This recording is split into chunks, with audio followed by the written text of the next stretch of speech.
Tawilis pala ito, no? Hindi pala tamban to, tawilis. Oh. Ano?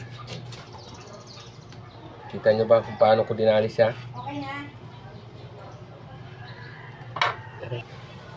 Yan, oh. Ganyan lang siya, oh. Hindi ng tawilis, oh. Oh. Sige, yung bigla, 5,000. Pwede. Sige.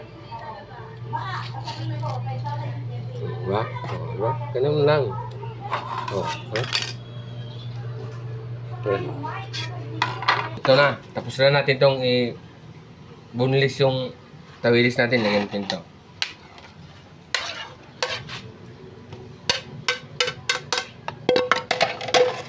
Babaran lang natin muna ito ng suka. Bago natin siya timplahan.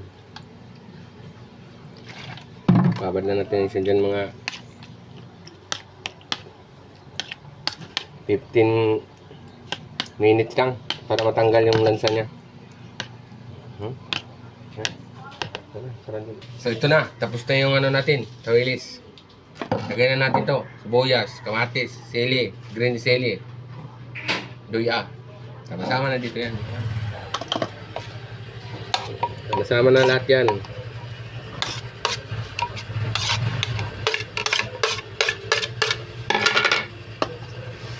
Lagyan natin asin.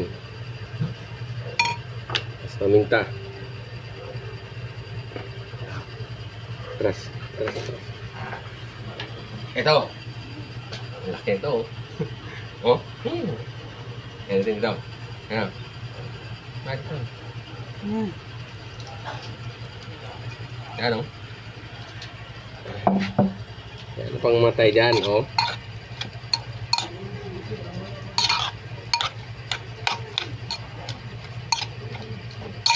Ang kinilaw natin.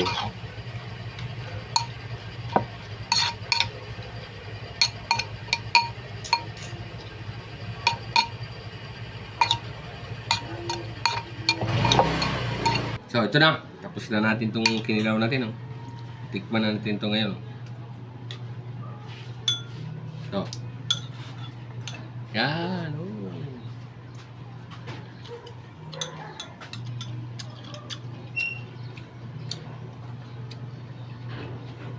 Masarap ng ano natin. May susukaw. Tagal na kasi itong binabad ko ng ano to. Mga 5 buwan na. Ganyan siya. Ang sarap. Oh. Oh. Ah. Ang sarap ng asin. Ah. Wala.